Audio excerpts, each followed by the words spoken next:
Bien amigos, continuamos con el día. Nos place recibir en nuestro espacio estelar, uno de los dos espacios estelares de hoy, al jurista Olivo Rodríguez Huertas. Bueno, ex embajador dominicano en España, pero la mayor parte de su vida y de su actividad no ha sido la diplomacia, sino el derecho. Catedrático universitario también. Buenos días y bienvenido, Olivo. Buenos días, don Uchi, Edith, muchas gracias por la invitación. Mira, le pasará un cafecito, efectivamente. Sí, necesitamos la opinión de juristas acerca del tema del fideicomiso, porque, bueno, el presidente dijo, y me parece que tiene razón en eso, que de lo que han hablado sobre fideicomiso hay muchos que lo hacen por política y otros por ignorancia. Nosotros nos contamos entre los ignorantes, ¿verdad? Y creo que casi la totalidad de los dominicanos, porque no sabemos con qué se come eso, fideicomiso público. Vamos a ver, ahora mismo la situación es que el presidente le ha pedido al Senado que aplace la discusión para que se discuta entonces en el Consejo Económico y Social, el CES. La pregunta es, ¿el CES está listo para discutir el fideicomiso? ¿Puede ser discutido en el CES y dejarlo en salmuera ahí en el Senado? ¿O qué es lo que dicen los procedimientos? ¿Qué dice la Constitución? ¿Qué dicen las leyes? Bueno, en primer lugar hay que entender que esa situación que se ha originado con motivo del discurso del presidente de la República, hay que entenderlo dentro de una salida a una situación incómoda que se le presentó con motivo de reacciones adversas. Precisamente por eso que usted señala, don Uchi, de que el fideicomiso como figura jurídica es poco conocida, ha tenido poco desarrollo, incluso de manera formal, expresa, detallada, fue incorporada en la legislación dominicana apenas en el año 2011 y se hizo en ocasión de crear una serie de mecanismos que incentivaran el desarrollo del financiamiento de la vivienda y de un mercado hipotecario.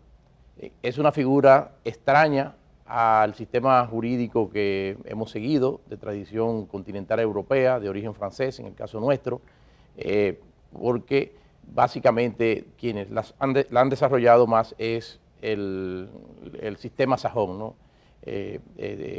Inglaterra, los Estados Unidos, que utilizan la denominación del trust, que permite un desdoblamiento de la titularidad de una propiedad. Cuando se habla del fideicomiso es una propiedad que llamamos imperfecta, porque a quien se le transfieren los bienes, que es el fiduciario, no es el titular, tiene esa titularidad exclusivamente a el cumplimiento de las finalidades que originó el fideicomiso.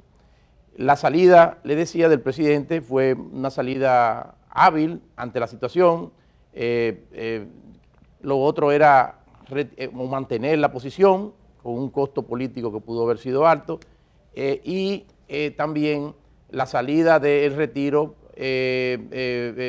no se veía tampoco bien porque iba a generar quizás una imagen de debilidad frente al gobierno. Así creo que ha sido una salida, un camino inteligente que está al margen de los procedimientos, porque obviamente el Senado de la República... ¿Al margen de los procedimientos? Sí, al margen de los, digamos, de los procedimientos constitucionales, a que esto se referencia. El Congreso es soberano para decidir sobre esa petición extraparlamentaria, ¿no? Contenida en un discurso, no en una carta formal que sepamos no se ha originado al Senado. Y al margen de eso, o sea, el Senado tiene la libertad o no de conocer el mismo. En cuanto a lo del CES, yo creo también que hay que valorar, don Uchi, desde el punto de vista del presidente, valorar un aspecto, y es que es su preocupación, que es también un reconocimiento de cómo desde lo público podría no manejarse de la manera más óptima el funcionamiento de la actividad empresarial pública en el campo de la generación de electricidad. Es un acto también valiente de parte del presidente, porque los presidentes, los políticos, necesitan tener dentro de la estructura gubernamental más mecanismos de acceso a puestos. Y el hecho de que el presidente esté buscando un mecanismo, ¿no?, que aleje el manejo político de una actividad tan importante como esta, creo que debe ser aplaudido. De manera que el escenario del CES es una articulación que está prevista en la Constitución para resolver conflictos de naturaleza económica, social, aunque no es quizás esto lo más típico. Hay que saludar, y vimos en la prensa de hoy que el Consejo Económico y Social se apresta a hacer algún procedimiento un tanto expedito para discutir pero esta en ese situación. punto, Luis, el vocero de la Fuerza del Pueblo en el Senado, Dionis Sánchez, dijo ayer que si no se retira el proyecto del Senado para discutirlo en el Consejo Económico y Social, que si no lo retiran para discutirlo en el CES, entonces el Senado está en el deber de discutirlo y tomar una decisión, aprobarlo o rechazarlo. ¿Eso es así? Bueno, desde el punto de vista del procedimiento legislativo es total y absolutamente correcto. Es decir, llegado un proyecto de una de las cámaras, sea de un proyecto de ley o de un proyecto de resolución, como en este caso, de lo que se trata entonces es que se sigan los procedimientos previstos en el reglamento. No se pueden gavetar. En el reglamento interno del Senado, que conlleva a su conocimiento. Y eso es así. Ahora, en la práctica, esto se ha visto en numerosas ocasiones en el que, sobre todo cuando el Senado de la República está controlado por una mayoría del oficialismo, se crea un mecanismo de enviarlo a comisiones. Hay técnicas, incluso dentro del procedimiento, que podrían permitir el logro de este objetivo.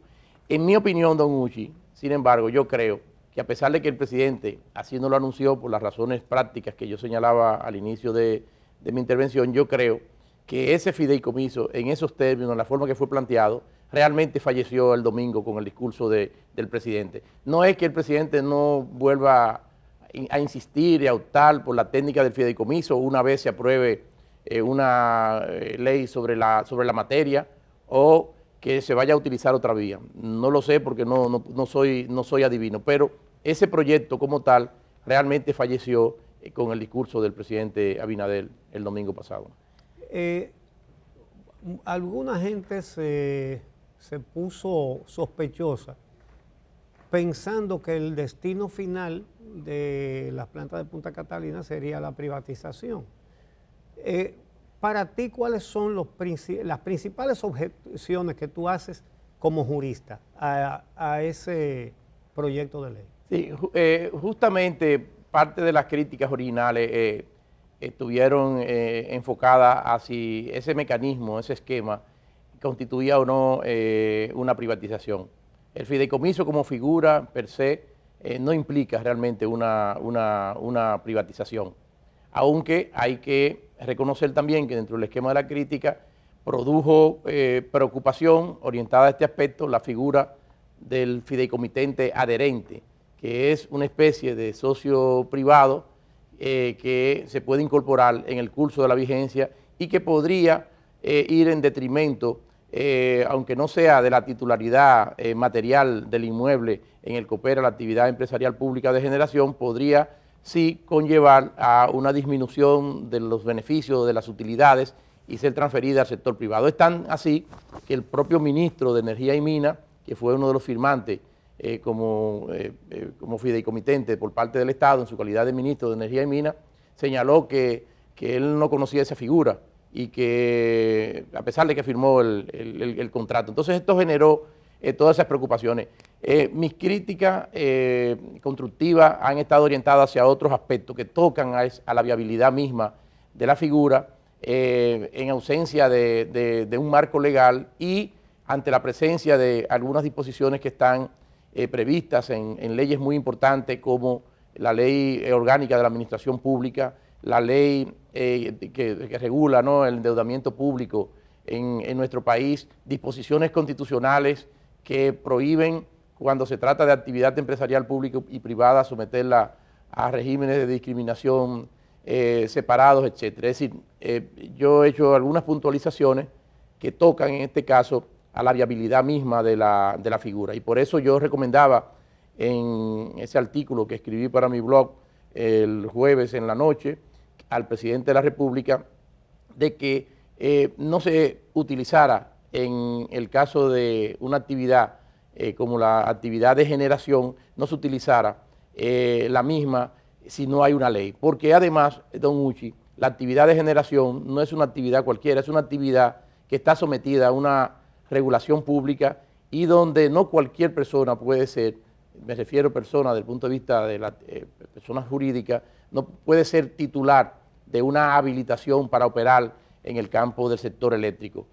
Por ejemplo, comentaba que de conformidad a la Ley General de Electricidad, un concesionario de derechos para explotar obras de generación tiene que tener una especial idoneidad técnica y es imposible que un contrato de fideicomiso lo tengan porque el fideicomiso per se no tiene personalidad jurídica y la personalidad jurídica, en este caso de la entidad fiduciaria, no sirve de mucho para esto porque las entidades fiduciarias, las sociedades fiduciarias son de objeto único, muy extraño al alto rigor y a la especialidad técnica que se deriva en un campo complejo como es el de la generación de electricidad. De manera que mis planteamientos fueron puntuales.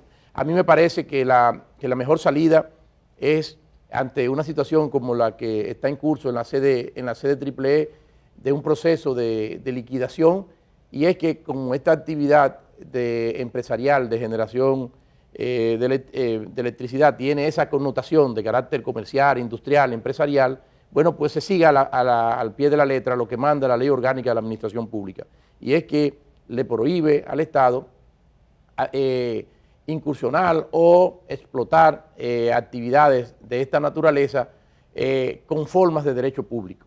Es decir, no puede ser ni un órgano de la administración central, ni puede ser tampoco una entidad cualquiera. Dice la ley que debe ser una persona jurídica de derecho privado y creo que el modelo de una sociedad de comercio resulta más apto. E incluso yo voy más lejos, y si me quieren criticar los que hablan de la privatización, que así lo hagan. Yo creo que el modelo que se siguió con la capitalización de las empresas públicas en el campo de generación no hidráulica, que es el tema de, por ejemplo, de Gejaina y de Gitabo, ha dado resultados positivos, un modelo de sociedad de comercio, de economía mixta, en el que coparticipen el sector público y el sector privado. Pero bien, no quiero tampoco excluir cualquier idea, pero para que una idea de fideicomiso pueda ser viable en el campo de una actividad sometida a una regulación, como sucede en el campo de la electricidad, será necesario indispensablemente que exista una ley. Como fue necesario, don Uchi, que se dictara una ley en el año 2014 para habilitar a la Corporación Dominicana de Empresas Eléctricas Estatales a poder incursionar en el campo de la generación no hidráulica, porque en el marco de la Ley General de Electricidad el Estado no podía asumir una tarea de esa naturaleza, y en el marco de la Constitución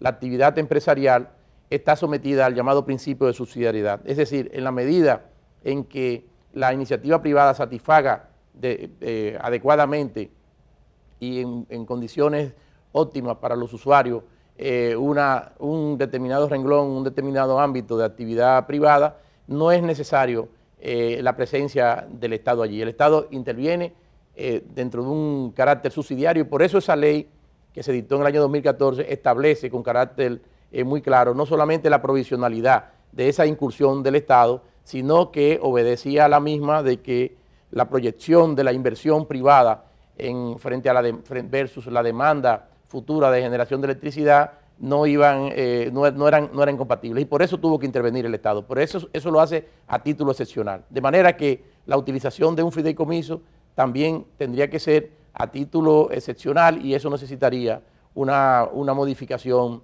legislativa. Bueno, nos damos por satisfechos con esas explicaciones. Muchas gracias. Gracias, Olivo. Gracias a ustedes. Y vamos a hablar con otro jurista en un momentito, con Cristóbal Rodríguez, sobre el mismo tema. Gracias, Olivo. Gracias, don.